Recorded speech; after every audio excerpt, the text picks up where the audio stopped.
ಮುಖ್ಯಮಂತ್ರಿ ಸಿದ್ದರಾಮಯ್ಯನವರು ಪತ್ನಿ ಪಾರ್ವತಿ ಹೆಸರಲ್ಲಿ 14 ನಿವೇಶನಗಳನ್ನ ಕಾನೂನು ಬಾಹಿರವಾಗಿ ಪಡೆದುಕೊಂಡಿದ್ದಾರೆ ಅನ್ನೋ ಒಂದು ವಿಚಾರಕ್ಕೆ ಸಂಬಂಧಪಟ್ಟಂತೆ ರಾಜ್ಯಪಾಲರು ಪ್ರಾಸಿಕ್ಯೂಷನ್ಗೆ ಈಗ ಅನುಮತಿಯನ್ನ ಕೊಟ್ಟಿದ್ದಾರೆ. ಮೈಸೂರಿನ ವಿಜಯನಗರದಲ್ಲಿ ಪಡೆದಿದ್ದಕ್ಕಂತಹ 14 ಸೈಟ್ಗಳೇ ಮುಖ್ಯಮಂತ್ರಿ ಸಿದ್ದರಾಮಯ್ಯ ಅವರ ಕುರ್ಚಿಗೆ ಕಂಟಕ ತಂದೊಡ್ಡಿರುವಂತದ್ದು.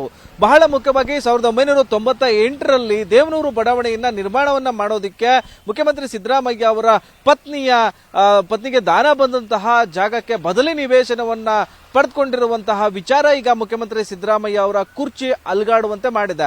ನಾನು ಮೈಸೂರಿನ ವಿಜಯನಗರದಲ್ಲಿದ್ದೇನೆ. ನೋಡುವಂತಹ ನಿವೇಶನಗಳು ಏನಿದೆ, ಈ ನಿವೇಶನಗಳೇ ಮುಖ್ಯಮಂತ್ರಿ ಸಿದ್ದರಾಮಯ್ಯ ಅವರ ಕುರ್ಚಿಗೆ ಸಂಕಷ್ಟವನ್ನ ತಂದೊಡ್ಡಿವೆ ಅಂತ ಹೇಳಿದ್ರೆ ತಪ್ಪಾಗ್ಲಿಕ್ಕಿಲ್ಲ. ಯಾಕಂದ್ರೆ ಮೈಸೂರಿನ ಕೆಸರೆ ಗ್ರಾಮದಲ್ಲಿ ಮುಖ್ಯಮಂತ್ರಿ ಸಿದ್ದರಾಮಯ್ಯ ಅವರ ಪತ್ನಿ ಪಾರ್ವತಿ ಹೆಸರಿಗೆ ಸರ್ವೆ ನಂಬರ್ 464ರಲ್ಲಿ 3 ಎಕರೆ 16 ಕುಂಟೆ ಜಮೀನನ್ನ ಅವರ ಸಹೋದರ ಮಲ್ಲಿಕಾರ್ಜುನ ಅನ್ನುವರು ದಾನವಾಗಿ ಅರ್ಶಿಣ ಕುಂಕುಮಕ್ಕೆ ಅಂತೇಳಿ ಕೊಟ್ಟಿದ್ರು. ಅದಾದ ಬಳಿಕ ಆ ಜಾಗಕ್ಕೆ ಬದಲಾಗಿ ಮುಖ್ಯಮಂತ್ರಿ ಸಿದ್ದರಾಮಯ್ಯನವರು ಕಾನೂನು ಬಾಹಿರವಾಗಿ ಅಧಿಕಾರವನ್ನ ದುರ್ಬಳಕೆಯನ್ನ ಮಾಡಿ ಪ್ರಭಾವ ಬೀರಿ ಡಿನೋಟಿಫಿಕೇಶನ್ ಅನ್ನ ಮಾಡಿಸಿದ್ದಾರೆ ಅನ್ನೋ ಒಂದು ಗಂಭೀರ ಆರೋಪ ಕೂಡ ಅವರ ಮೇಲಿದೆ.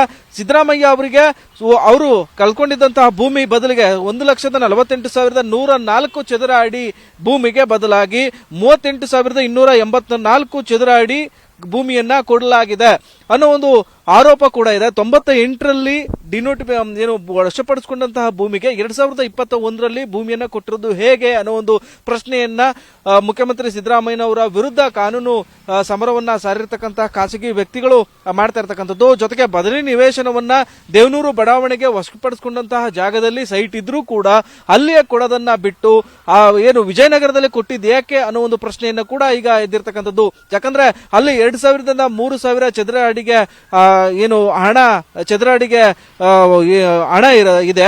ಚದರ ಅಡಿಗೆ 2,000ರಿಂದ 3,000 ಇದೆ. ಆದ್ರೆ ವಿಜಯನಗರ ವ್ಯಾಪ್ತಿಯಲ್ಲಿ 7ರಿಂದ 8,000 ವ್ಯಾಪ್ತಿ ಇದೆ. ಹೀಗಾಗಿ ಆರ್ಥಿಕವಾಗಿ ಅವರು ಆರ್ಥಿಕವಾಗಿ ಅವರು ಹಣವನ್ನ ಮಾಡಿಕೊಳ್ಳೋದಕ್ಕೆ ಈ ರೀತಿಯಾದಂತಹ ದುರ್ಬಳಕೆಯನ್ನ ಮಾಡಿಕೊಂಡಿದ್ದಾರೆ. ಮೂಢ ವಿಚಾರಕ್ಕೆ ಸಂಬಂಧಪಟ್ಟಂತೆ ಅನ್ನೋದು ಕೂಡ ಪ್ರಾಸಿಕ್ಯೂಷನ್ಗೆ ಹಲವು ಅಂಶಗಳನ್ನ ಕೊಟ್ಟಿರ್ತಕ್ಕಂತಹ ದೂರುದಾರರಿದ್ದಾರೆ.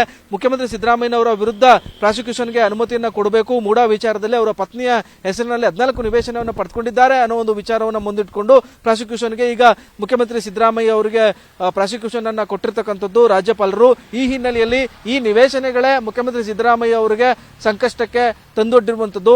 ಆ ನಿಟ್ಟಿನಲ್ಲಿ ಬದಲಿ ನಿವೇಶನ 50-50 ರೇಷಿಯೋದಲ್ಲಿ ಕಾನೂನು ದುರ್ಬಳಕೆಯನ್ನ ಮಾಡಿಕೊಂಡು ಸಿದ್ದರಾಮಯ್ಯನವರು ತಮ್ಮ ಅಧಿಕಾರವನ್ನ ದುರ್ಬಳಕೆಯನ್ನ ಮಾಡಿಕೊಂಡು ಈ ನಿವೇಶನಗಳನ್ನ ಬದಲಿ 50-50 ನಿವೇಶನಗಳನ್ನ ಎಲ್ಲಿ ಭೂಮಿಯನ್ನ ಕಳೆದುಕೊಂಡ್ರು ಅದಕ್ಕೆ ಬದಲಾಗಿ ಬೇರೆ ಕಡೆ ಹೆಚ್ಚು ರೇಟ್ ಇರತಕ್ಕಂತಹ ಜಾಗದಲ್ಲಿ ಭೂಮಿಯನ್ನ ಪಡೆದುಕೊಂಡಿದ್ದಾರೆ ಅನ್ನೋ ಒಂದು ಆರೋಪವನ್ನು ಕೂಡ ಮಾಡಿರ್ತಕ್ಕಂಥದ್ದು. ಹೀಗಾಗಿ ಕಾನೂನು ಸಂಕಷ್ಟ ಸಿದ್ದರಾಮಯ್ಯ ಅವರಿಗೆ 14 ನಿವೇಶನಗಳಿಂದ ಎದುರಾಗಿದೆ.